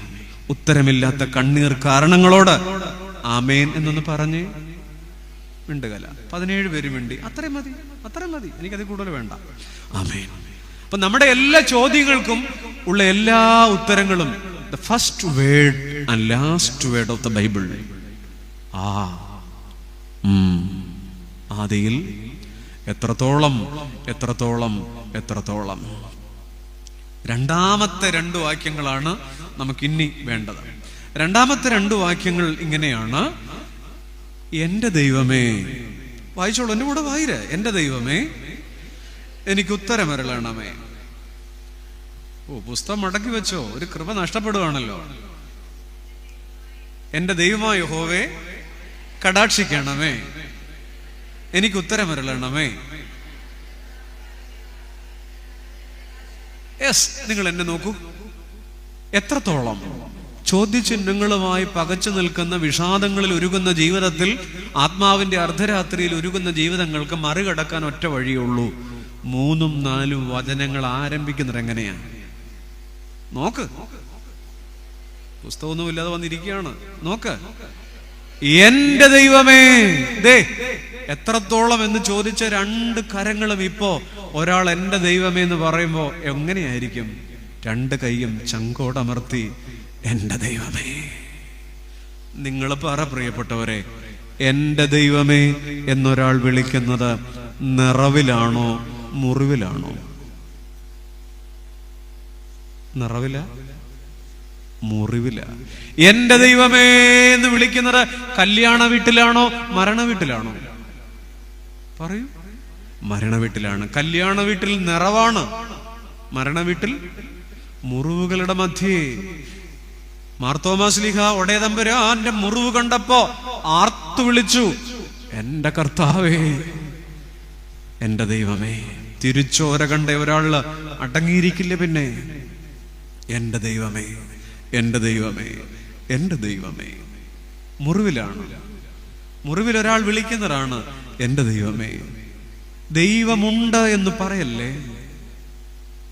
ദൈവമുണ്ട് എന്ന് പറയുന്നത് കൊണ്ട് നമുക്ക് ഒരു പ്രയോജനവുമില്ല. കാരണം അതൊരു കമന്റാണ്, ഒരറിവാണ്. ദൈവമുണ്ട് എല്ലാവർക്കും അറിയാം. പക്ഷേ നമുക്ക് പ്രയോജനം ചെയ്യുന്നത് അങ്ങനെയല്ല. ദൈവമുണ്ടല്ലോ, അതൊരാശ്രയമാണ്. നമ്മളെ സൗഖ്യപ്പെടുത്താൻ പോകുന്നൊരു അറിവല്ല. ഒരു മനുഷ്യനും വേദപുസ്തകം എടുക്കുന്നത് വേദശാസ്ത്രത്തിന്റെ ഗഹനതകൾ ഉരുക്കഴിച്ചെടുക്കാനല്ല, ആശ്വാസം കിട്ടാനാ. ദൈവമുണ്ട് എന്ന് പറയുന്നൊരു അറിവാ. പക്ഷെ എന്റെ ദൈവമുണ്ടല്ലോ എന്ന് പറയുന്നത് ആശ്രയമാ. ജീവിതത്തിന്റെ കണ്ണീർ പുഴകൾ താണ്ടുമ്പോ, ജീവിതത്തിന്റെ വേദനയുടെ കടല് നീന്തുമ്പോ, ജീവിതത്തിന്റെ കണ്ണീർ കായലിൽ നീന്തി തുടിക്കുമ്പോ ദൈവമുണ്ടല്ലോ, എന്റെ ദൈവമുണ്ടല്ലോ, അതൊരാശ്രയമാ. അറിവ് നമുക്ക് മരുന്നാവില്ല, ആശ്രയം. രൂത്ത്, മരണം പെരുമഴ പോലെ പെയ്യുന്നൊരു വീട്, ഒരപ്പനും രണ്ടാൺമക്കളും മരണപ്പെടുന്ന ഒരു വീട്ടിൽ രൂത്ത് പറയുന്നൊരു വാക്കുണ്ട്, അമ്മച്ചി, നിന്റെ ദൈവം എന്റെ ദൈവം. വായിച്ചിട്ടില്ലേ? ഒരാള് മരണപ്പെട്ടാൽ നമുക്ക് പറ്റുമോ? ഇങ്ങനൊരു ദൈവം ഇല്ല അച്ചോ, ഇങ്ങനൊരു ദൈവം ഉണ്ടെങ്കിലും നടക്കില്ല അച്ചോ പറയലും പറയാറുണ്ട്. ഉത്തരയില്ല. അടിക്കടി 3 പേർ ഒരേ കാലയളവിൽ മരണപ്പെട്ട് മരണം തുടർക്കഥയായ ഒരു വീട്ടിൽ എന്റെ ദൈവം ഉണ്ടല്ലോ, എന്റെ ദൈവം. ഫിലിപ്പ് ഡോഡ്ബ്രിഡ്ജ് എന്ന് പറയുന്ന ഒരു മനുഷ്യനുണ്ട്. 18-ാം നൂറ്റാണ്ടിലെ ഒരു ഇംഗ്ലീഷ് പാട്ടുകാരനാണ്. അദ്ദേഹത്തിന് 47 വയസ്സ് മരിച്ചു. എണ്ണമറ്റ പാട്ടുകൾ, ഇംഗ്ലീഷ് ഭക്തിഗീതങ്ങൾ ഉണ്ടാക്കിയിട്ടുണ്ട്. പക്ഷെ അവസാനം അദ്ദേഹം മരിക്കുന്നത് TB വന്നിട്ടാണ്, ക്ഷയരോഗം വന്നിട്ടാണ്. ക്ഷയരോഗം വന്നിട്ട് ചുമച്ച് ചോര തുപ്പുന്ന നാളുകൾ ഈ ഫിലിപ്പ് ഡോഡ്ബ്രിഡ്ജ് എന്ന് പറയുന്ന മനുഷ്യൻ. ഏതാണ്ട് 1750-കളിലാണ് താൻ കിടക്കുന്ന കിടക്ക ചോരയിൽ ചോരത്തുള്ളികൾ ചിതറിയ കിടക്കയാവും. മരണം മാത്രമാണ് മുന്നിൽ. മരുന്നില്ലാത്തൊരു കാലം, TBക്ക് മരുന്നില്ലാത്തൊരു കാലം. പക്ഷെ ഭക്തനായ മനുഷ്യൻ മരണത്തെ മുഖാമുഖം കാണുമ്പോൾ അദ്ദേഹം ഇങ്ങനെ അവസാന നാളുകളിൽ എഴുതി വെച്ച വരികളുണ്ടല്ലോ, ഭാഷാന്തരം ചെയ്തിട്ട് എത്ര ഭാഷകളിലേക്ക് വന്നെന്നറിയാം. എത്ര ഭാഷകളിലേക്ക്. മലയാളത്തിലും വന്ന് 3 നൂറ്റാണ്ട് കഴിഞ്ഞപ്പോഴും ജീവിതത്തിന്റെ മുറിവുകളുടെ ചോരയ്ക്കകത്ത് നിന്ന് ആ മനുഷ്യൻ പാടുന്നുണ്ട്, എന്റെ രക്ഷകാ,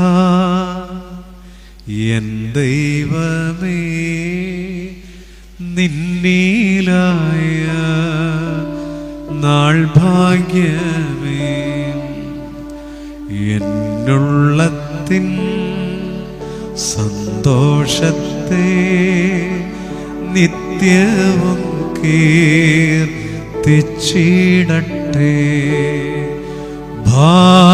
ഭാഗ്യനാൾ, ഭാഗ്യനാൾ, യേശു എൻ പാപം തീർത്ത നാൾ.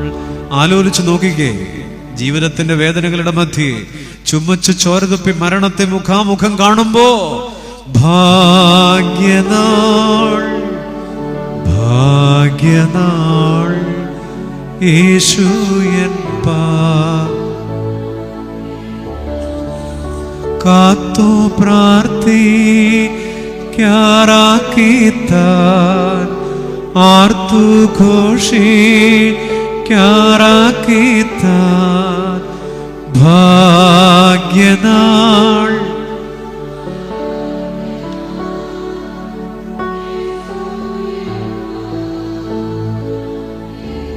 വേദനയുടെ മധ്യേ എൻ രക്ഷക,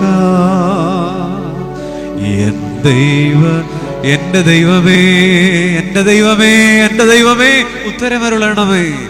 എൻ്റെ രക്ഷകാ, എൻ ദൈവമേ, നിന്നിലായ നാൾ ഭാഗ്യമേ. എന്നുള്ളത്തിൻ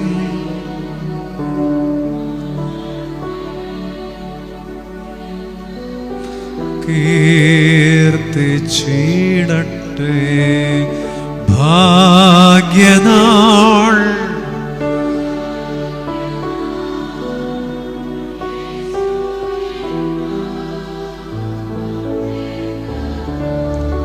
ഇങ്ങനെ തന്നെയാണ് മുറിവുകളുടെ മധ്യേ 10 വയസ്സുകാരൻ മകന്റെ മൃതപേടകം പാമ്പ് കടിച്ച സ്വന്തം കുഞ്ഞിന്റെ ശവപ്പെട്ടി വീട്ടിൽ നിന്ന് സംസ്കരിക്കാൻ എടുക്കുമ്പോ ഒരു 2 നൂറ്റാണ്ട് മുമ്പ് ഒരു മനുഷ്യൻ ഇങ്ങനെയാ വീടിന്റെ മുറ്റത്ത് നിന്ന് സ്വന്തം മോന്റെ മൃതശരീരം എടുക്കുമ്പോ ആരും പാടാത്ത വരി പാടിയിട്ടുണ്ട്. മോശവത്സലം ശാസ്ത്രികൾ എന്ന് പറയുന്ന ഭക്തനായ മനുഷ്യൻ മുറിവുകളുടെ മധ്യേ, സങ്കടങ്ങളുടെ മധ്യേ നിന്റെ ഗീതം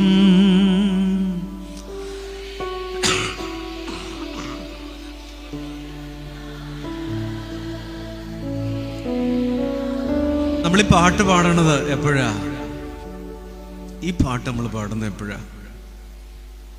ഞാൻ പറയാം, കല്യാണത്തിന് പ്രാർത്ഥിച്ചിറക്കാൻ, പ്രസവത്തിന് വിളിച്ചോണ്ട് പോവാൻ, കൊണ്ടാക്കാൻ, അച്ഛനെ ഗൾഫിൽ വിടാൻ.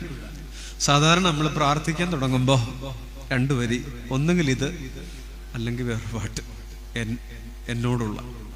പക്ഷേ നിറവുകളുടെ മധ്യേ നാം പാടുന്ന പാട്ടായിരുന്നില്ല. മോശവത്സലം ശാസ്ത്രികൾ എന്ന് പറയുന്ന ഭക്തനായ കവി മകന്റെ മൃതശരീരം 10 വയസ്സുള്ള കുഞ്ഞിന്റെ ശരീരം സംസ്കരിക്കാൻ എടുക്കുമ്പോ ആത്മാവിൽ നിന്ന് പാടിയ വരികളാ 100-200 വർഷങ്ങൾക്ക് ശേഷവും ഇങ്ങനെ ഒഴുകിപ്പോകുന്നത്. ആ പാട്ടിന്റെ മുഴുവൻ വരികളിലും ഇങ്ങനെയാണ്: ദൈവമേ, എന്താണോ ആമേൻ, നേര് നിരപ്പാം വഴിയോ നീണ്ട നടയോ കുറുതോ, എന്താണെങ്കിലും ആമേൻ അല്ലേ? ഓരോ വരികളും അങ്ങനെയാ.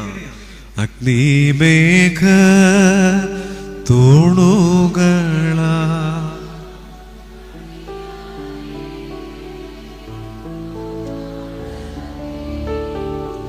അനുദീനം കൂടെയിരുന്നു.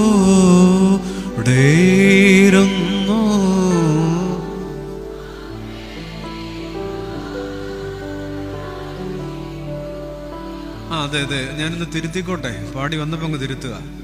മലയാള ഭാഷ പുതിയ കാലത്ത് നമുക്ക് മിസ്സാവുന്നതിൻ്റെയാ. കടാക്ഷിക്കുക എന്നല്ല, കടാക്ഷിക്കുകേ, അത് അപേക്ഷയാ. കടാക്ഷിക്കുക എന്ന് പറഞ്ഞാൽ ആവശ്യമോ കൽപ്പനയോ ആണ്. നമ്മൾ പല പാട്ടുകളും തിരുത്തും. പുള്ളി മാറിയപ്പോ മാറി, കടാക്ഷിക്കുകേ. പല പാട്ടുകൾക്കും അങ്ങനെയുണ്ട്. അതുകൊണ്ട് ജീവിതത്തിന്റെ മുറിവുകളുടെ മധ്യേ എന്റെ ദൈവം, എന്റെ ദൈവം സിംഹക്കുഴിയിൽ ദാനിയേൽ ഉറക്കെ വിളിച്ചു പറഞ്ഞു, എന്റെ ദൈവം എന്നെ സിംഹങ്ങളുടെ വായിൽ നിന്ന് രക്ഷിച്ചു. എന്റെ ദൈവം പൊട്ടക്കിണറിൽ, എന്റെ ദൈവം സിംഹക്കുഴിയിൽ, എന്റെ ദൈവം, എന്റെ ദൈവം. ആ വാക്കിങ്ങനെ പറഞ്ഞേ, എന്റെ ദൈവം. നമ്മൾ കുഞ്ഞുങ്ങളെ ആദ്യമായിട്ട് പഠിപ്പിക്കേണ്ട സങ്കീർത്തനം ഏതാ? മിണ്ടു 23. അക്ഷരമാണോ സങ്കീർത്തനമാണോ ആദ്യം പഠിച്ചത്? പറയൂ.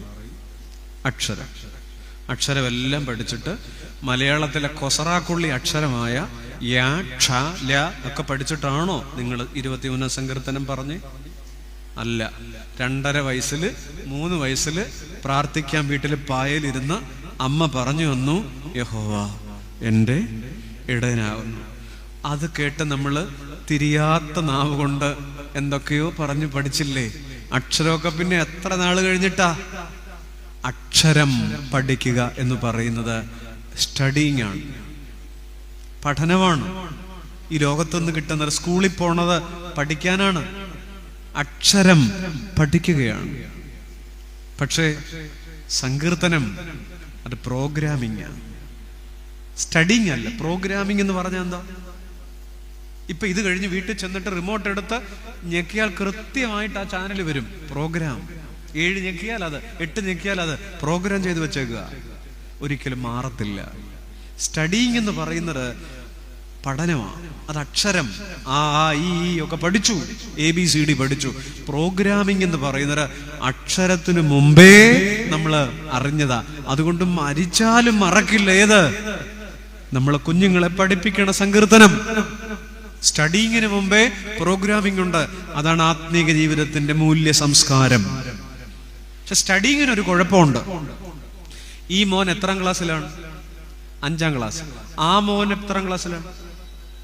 5ാം ക്ലാസ്. 5ാം ക്ലാസ്. ഇവിടെ 5ൽ പഠിക്കണ പിള്ളേരെ ഉള്ളെന്ന് തോന്നുന്നു. 4ാം ക്ലാസ്സിൽ പഠിച്ചത് വല്ല ഓർമ്മയുണ്ടോ? എന്തിനാണ് പരീക്ഷ കഴിഞ്ഞ് 2 മാസം അവധി? പരീക്ഷ കഴിഞ്ഞ് 2 മാസം അവധി റോയി അച്ഛൻ കൃത്യമായിട്ട് പറഞ്ഞിട്ടുണ്ട്. പഠിച്ചതല്ല, മറക്കാനാണ്. സത്യമാണ്. 7ാം ക്ലാസ്സിൽ പഠിച്ചതല്ല മറന്നിട്ടാണ് നമ്മൾ എവിടെ ചെല്ലുന്നത്. ഈ വിദ്യാഭ്യാസത്തെ വിളിക്കുന്നത് പുട്ടുകുറ്റി വിദ്യാഭ്യാസം എന്നാണ്. പുട്ടുകുറ്റി വിദ്യാഭ്യാസം എന്ന് പറഞ്ഞതിന്റെ അർത്ഥം എന്താ? പുട്ടു പുഴുങ്ങാറില്ലേ? ഇരിപ്പ് കണ്ട് കൊറ്റമ്പള്ളിയും ഫുള്ള് പൊറോട്ടയാണെന്നുള്ള മട്ടാണ്. പുട്ടു പുഴുങ്ങാറില്ലേ? പുട്ടു പുഴുങ്ങാറുള്ളത് എങ്ങനെയാണ്? പുട്ടുകുറ്റി വെക്കുന്നു. പറയൂ, അതെങ്കിലും ഒന്ന് പറ. ചില്ലിടുന്നു. ഓൺലൈനൊക്കെ ഉണ്ട്, എന്നാലും ഇത്തിരി പറയാം. തേങ്ങ പേര ഇടുന്നു. പറയൂ. മാവിടുന്നു, പിന്നെയും തേങ്ങാ പേര ഇടുന്നു, പിന്നെയും മാവിടുന്നു, പിന്നെയും പിന്നെ ഒരു അടപ്പൊക്കെ വെച്ചിട്ട് വെടിവെച്ച് കത്തിച്ച് വേലോട്ട് വിടുന്നു. കുറച്ച് കഴിയുമ്പോൾ അത് തന്നെ ഇതുവരെ അനങ്ങാത്തവരൊക്കെ അനങ്ങിയിട്ടുണ്ട്. അത് കഴിഞ്ഞ് നമ്മൾ എന്ത് ചെയ്യും? ഒരു കോല് കൊണ്ട് പുറയുന്ന കുത്തും. അങ്ങനെ കുത്തി ഇടുന്നോണ്ടാണ് ഇതിനെന്ത് പേര് വന്നത്? പുട്ട് എന്ന് പേര് വന്നത്. പോട്ടെ, ഇത് പിന്നെയും കുറ്റി വെക്കുന്നു, ആള് ചില്ലിടുന്നു, പിന്നെയും കോലുകൊണ്ട്, പിന്നെ ഇടുന്നു, പിന്നെയും കോലുകൊണ്ട്. അല്ലേ? സത്യത്തില് ഇതല്ലേ വിദ്യാഭ്യാസം?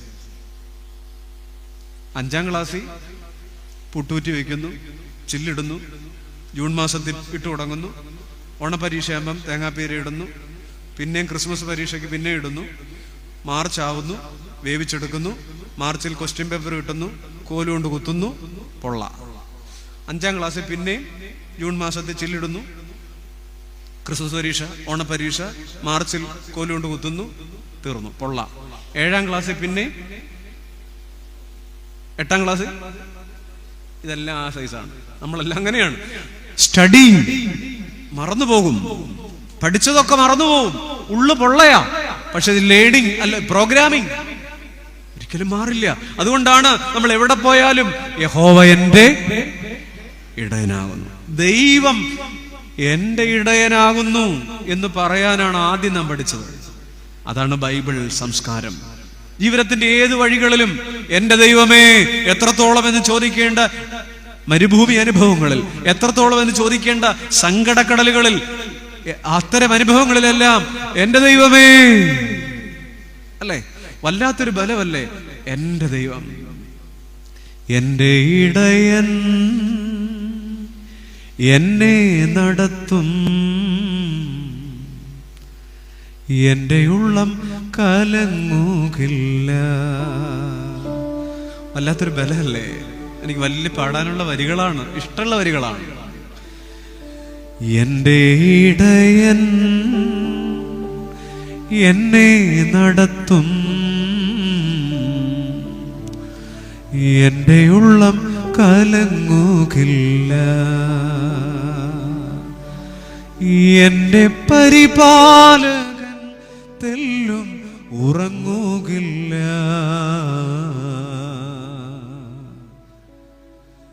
ദൈവമെന്റെ കൂടെയുള്ളതാൽ എന്തിനേറെ ഭയന്നീടണം,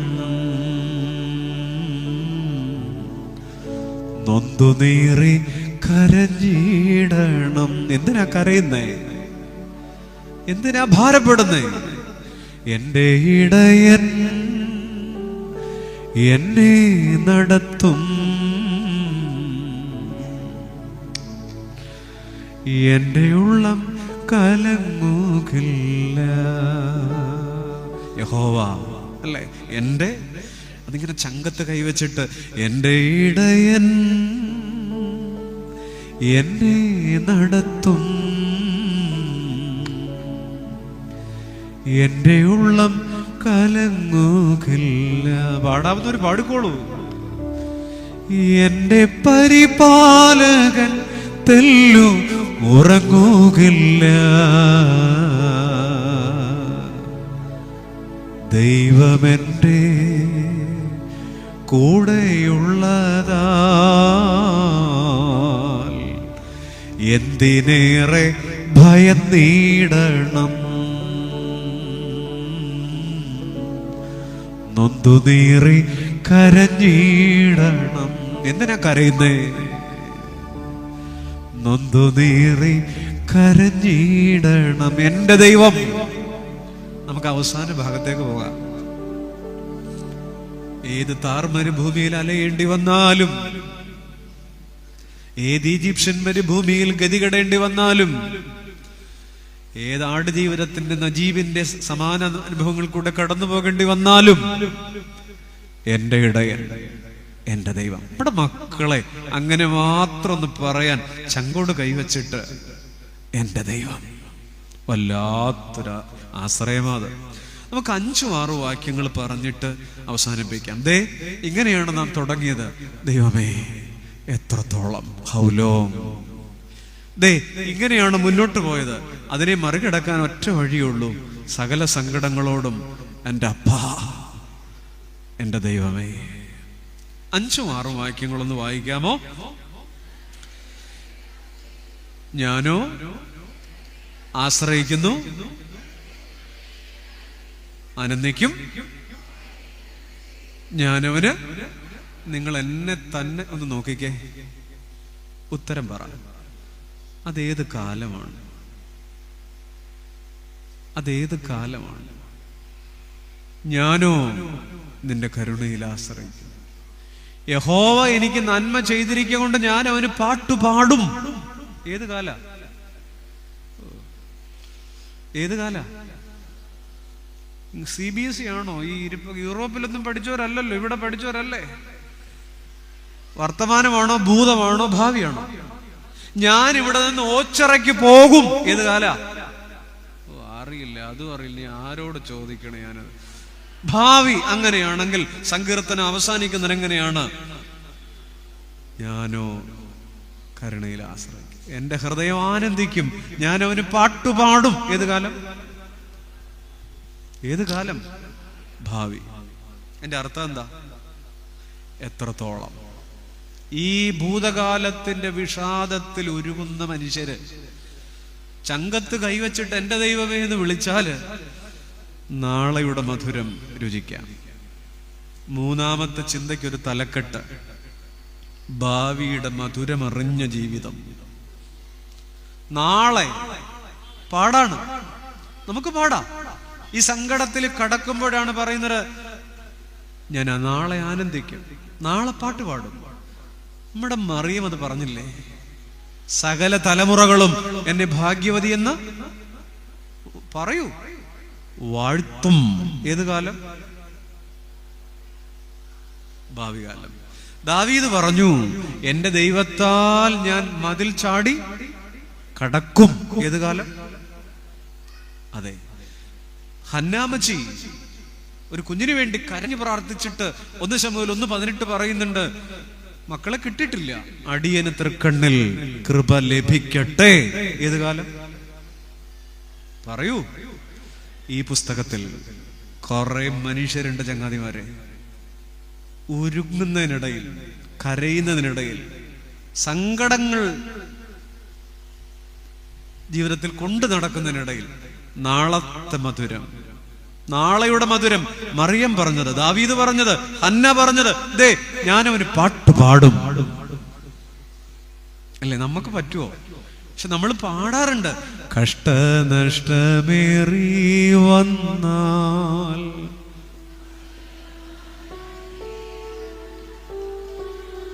അതെവിടെ പാടുക? നമ്മള് എവിടാ?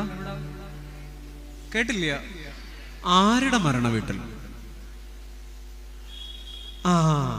നമ്മുടെ ഇടവകയിലെ ആ അമ്മച്ചിയുടെ മരണത്തിന് നമ്മൾ അവിടെ പോയി പ്ലാസ്റ്റിക് ദുഃഖമൊക്കെ വാരി മുഖത്ത് തേച്ചിട്ട് ഭിത്തിയെ ചാരി ഇരുന്ന് കഷ്ടനഷ്ടമേ, ഈ പാട്ട് കേട്ടാൽ ഒരു സന്തോഷം, ഉള്ള ആശ്വാസം കൂടെ പോയവക്കുള്ള പാട്ട് കേട്ടാ നമുക്ക് സകല പാട്ടിനും ഒരു ഭാവേ ഉള്ളൂ. പക്ഷെ അതല്ല, ഭാഗ്യാവസ്ഥയിൽ അവനവന്റെ തിണ്ണക്കിരുന്ന് പാടാനുള്ള ബലം നമുക്കുണ്ടോ? അവനവന്റെ ഉമ്മറത്തിരുന്നിട്ട് കഷ്ടനഷ്ടമേറി വന്നാൽ ഭാഗ്യവാനായി തീരുന്നു ഞാൻ, കഷ്ടമേറ്റ കർത്താവോടു.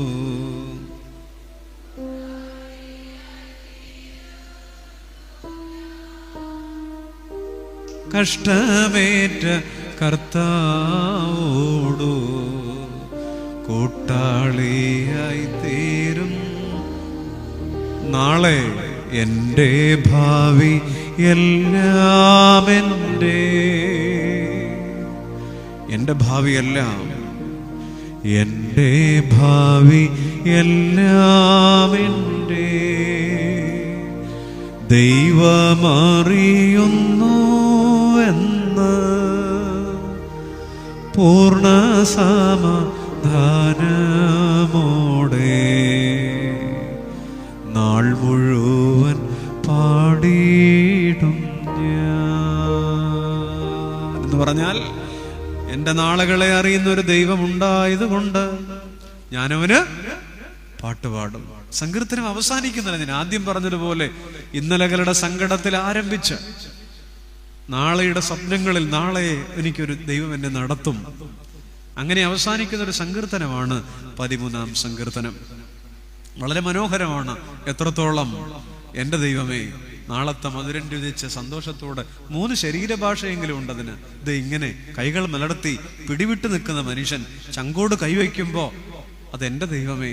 പിന്നെ നാളത്തെ മധുരം രുചിച്ച് കരങ്ങൾ കൂപ്പി പാടാം, കരങ്ങൾ കൂപ്പി പറയാം, നടത്തുന്നൊരു ദൈവം ഉണ്ടാകയാൽ, അല്ലേ? എൻ്റെ നാളുകളെ അറിയുന്നൊരു ദൈവം ഉണ്ടാകയാൽ. ആദ്യം പറഞ്ഞ പേര് നമുക്ക് വീണ്ടും പറയാം. ഈ പുസ്തകത്തിന്റെ പേര് പരിഹാരങ്ങളുടെ പുസ്തകമാണ്. ഈ പുസ്തകത്തിന്റെ പേര് പരിഹാരങ്ങളുടെ പുസ്തകമാണ്. കവി പാടിയതുപോലെ സങ്കടങ്ങൾ നിൽക്കുമ്പോ തന്നെ സ്വപ്നം കാണാൻ ദൈവം തരുന്നൊരു കൃപയുണ്ട്. 2 അർദ്ധഗോളങ്ങളെ പിഞ്ചികാചലനത്താൽ,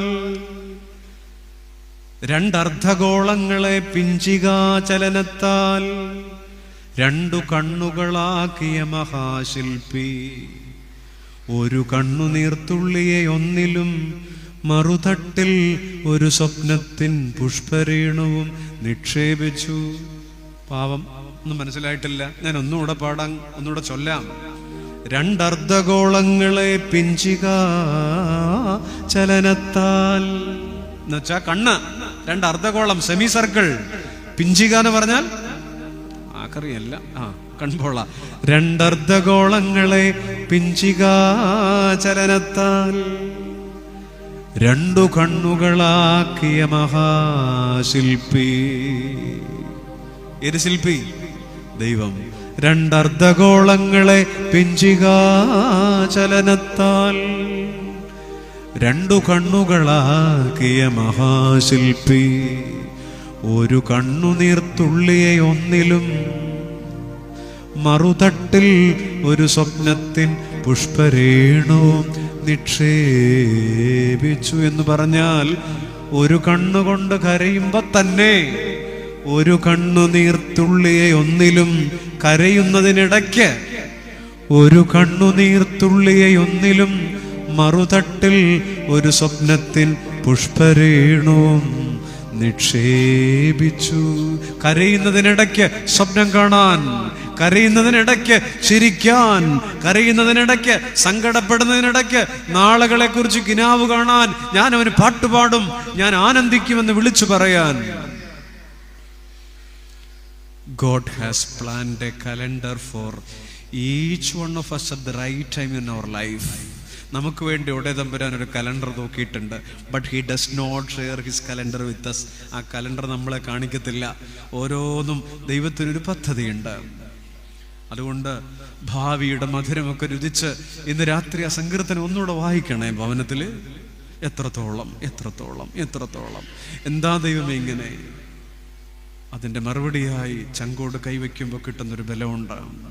അതുകൊണ്ട് നമുക്ക് ഈ രാത്രി വിചാരങ്ങൾ അവസാനിപ്പിക്കാം, ഈ പുസ്തകം മടക്കി വയ്ക്കാം. ആശ്രയം യേശുവിലെന്നതിനാൽ ഭാഗ്യവാൻ ഞാൻ, ഭാഗ്യവാൻ ഞാൻ. ആശ്വാസമെന്നിൽ താൻ തന്നതിനാൽ ഭാഗ്യവാൻ ഞാൻ, ഭാഗ്യവാൻ ഞാൻ. ദൈവമേ, ഈ രാത്രി ഈ ചെറു സങ്കീർത്തനം ഞങ്ങളോട് പറഞ്ഞത്, ഞങ്ങളെ ബലപ്പെടുത്തിയത്, ഞങ്ങളുടെ മുറിവുകളിൽ പുരട്ടിയത് പരിശുദ്ധാത്മാവിൻ്റെ ലേപനമല്ലോ. എന്തുകൊണ്ട്, എന്താണിങ്ങനെ, എത്ര നാളതപ്പാ എന്നിങ്ങനെയൊക്കെ അടുത്തിരിക്കുന്നവർ പോലും അറിയാത്ത വേദനയുടെ ഭാണ്ഡവുമായി ഞങ്ങൾ നടക്കുമ്പോൾ ഞങ്ങളുടെ ചങ്കിനോട് ഞങ്ങളെ കരമെടുത്ത് വച്ചിട്ട് എൻ്റെ അപ്പാ, എൻ്റെ ദൈവമേ എന്ന് വിളിക്കുമ്പോൾ ഞങ്ങളുടെ ജീവിതത്തിൻ്റെ കണ്ണീർ തോണി തുഴഞ്ഞ് അക്കരെ എത്തുന്നൊരു ദിനത്തെ കണ്ടിട്ട് എൻ്റെ ദൈവം എന്നെ നടത്തും. ഞാനവന് പാട്ടുപാടും, ഈ വേദനയൊക്കെ മാറും. എൻ്റെ ദൈവം എനിക്കൊരു നല്ല നിമിഷങ്ങൾ ഒരുക്കുമെന്ന് ഞങ്ങളോട് തന്നെ പറഞ്ഞ്, ദൈവമേ, വചനത്തിൻ്റെ ആദ്യത്തെ താളിൽ ഞങ്ങൾ വായിക്കുന്നത് പോലെ നല്ലതിനാണ് സംഭവിച്ചതെല്ലാം, സംഭവിക്കുന്നതെല്ലാം, സംഭവിക്കാനിരിക്കുന്നതും, ഈ നാളിലെ ഗദ്ഗതങ്ങളും ഈ രാവിലെ നെടുവീർപ്പുകളും ഈ നിമിഷങ്ങളിലെ അലച്ചിലുകളും അപ്പാ നന്മയ്ക്കായിട്ടായിരിക്കും, ആണ് എന്ന് പറഞ്ഞ് ഇന്ന് മടങ്ങിപ്പോകാനായിട്ട് കൃപ തരണമേ. ദൈവമേ, ഞങ്ങളെ സൗഖ്യത്തോടെ മടക്കി അയക്കണമേ, കൃപയിൽ പൊതിയണമേ. ആമേൻ.